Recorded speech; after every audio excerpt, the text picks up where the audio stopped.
안녕하세요. 오늘 원비 토크 발표를 맡게 된 종입니다. 전 오늘 덴마크에서의 삶과 그때 재밌었던 경험을 공유해드리고자 합니다.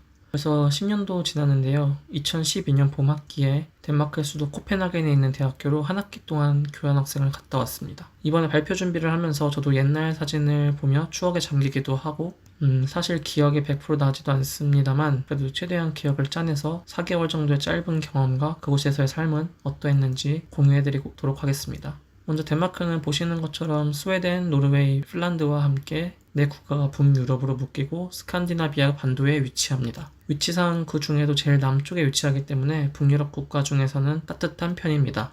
그리고 정치적으로는 민주주의 국가이지만 덴마크 국왕이 있고, 참고로 최근에 영국 여왕이 서거하면서 덴마크 여왕이 유럽 최장수 군주가 되었습니다. 언어로는 덴마크어를 쓰고 있고 대부분의 덴마크 사람들이 영어로 기본적인 회화가 가능합니다. 덴마크는 전반적으로 이런 나라이고요. 지금부터는 제가 살았던 경험을 토대로 얘기하겠습니다. 제가 살았던 곳은 코펜하겐 시내와는 약 50분 정도 떨어져 있는 학교에서 지정한 집이었고 부엌을 공유하는 형태의 집이었고요. 이번에 구글 맵으로 검색을 하면서 느꼈던 게 제가 이렇게 살았던 집을 로드뷰로 볼 수 있다는 점에서 세상이 정말 좋아졌다는 것을 느꼈고요. 그리고 보시는 것처럼 날씨가 딱 좋은데 제가 갔을 때는 겨울이어서 눈이 이렇게 쌓였을 때도 있었지만 금방 봄이 되면서 창문 밖을 보면은 이런 푸릇푸릇한 풍경을 볼 수 있었고 학교에 왔다 갔다 할 때도 정말 풍경이 좋았습니다.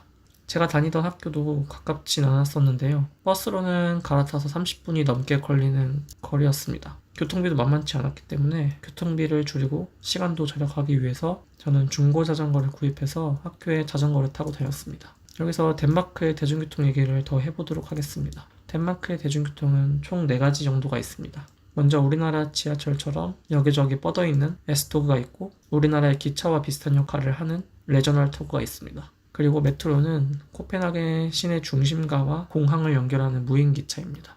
조금 특이하다고 생각했던 거는 그 당시에는 덴마크가 처음으로 간 유럽 국가여서 잘 몰랐는데 우리나라는 굳이 아무것도 안 해도 자동으로 문이 열리는데 여기는 전철 문을 스위치를 눌러야 열렸습니다. 나중에서는 다른 유럽에서도 마찬가지였던 걸로 기억을 하고요.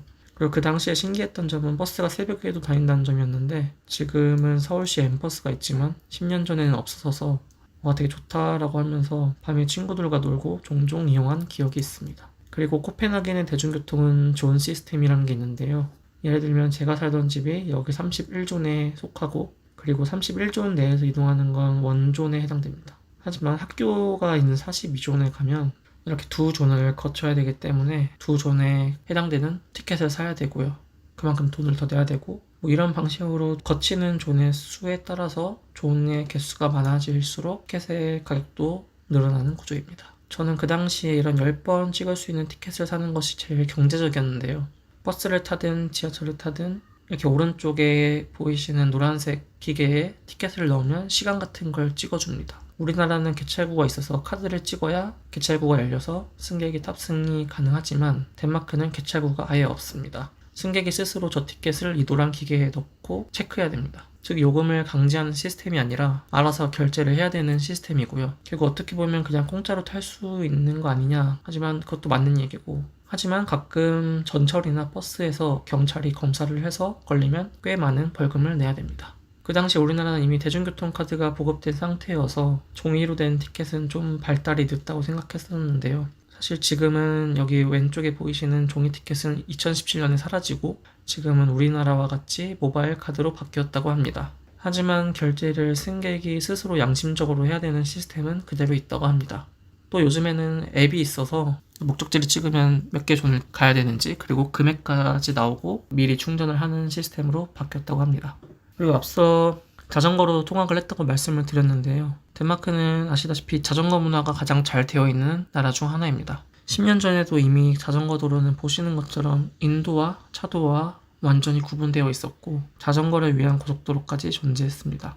고속도로를 이용하면 제가 살던 곳이 좀 시내와 좀 떨어져 있었음에도 대중교통을 타는 것보다 오히려 더 빨랐습니다.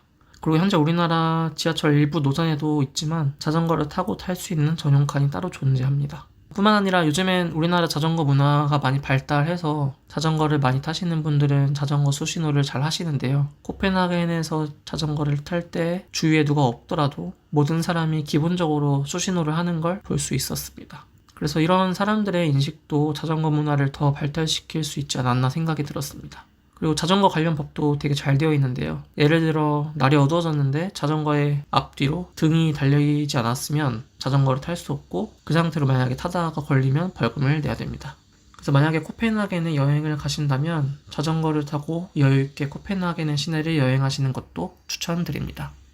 다음으로는 이제 코펜하겐에서 살지 않으면 경험하기 힘든 좀 코펜하겐의 어떻게 보면 유니크한 페스티벌인데요. 디스톨션이라는 페스티벌이고요. 이 축제는 5일 동안 열리는데 동네 전체가 좀 하나의 축제장으로 변합니다. 이렇게 큰 장소가 하루하루 이제 다른 곳에서, 하루는 이쪽 동네, 그 다음 날은 또 다른 동네, 이렇게 큰 플레이스에서 축제가 열리고요. 그리고 각각 다른 음악 스테이지가 열립니다. 이걸 우리나라로 예를 들면 홍대 또는 아니면 여의도 전체가 이런 식으로 한 낮부터 축제가 시작됩니다. 그래서 이거 분위기를 좀 느낄 수 있도록 유튜브 영상을 한 1분간 잠깐 시청하겠습니다.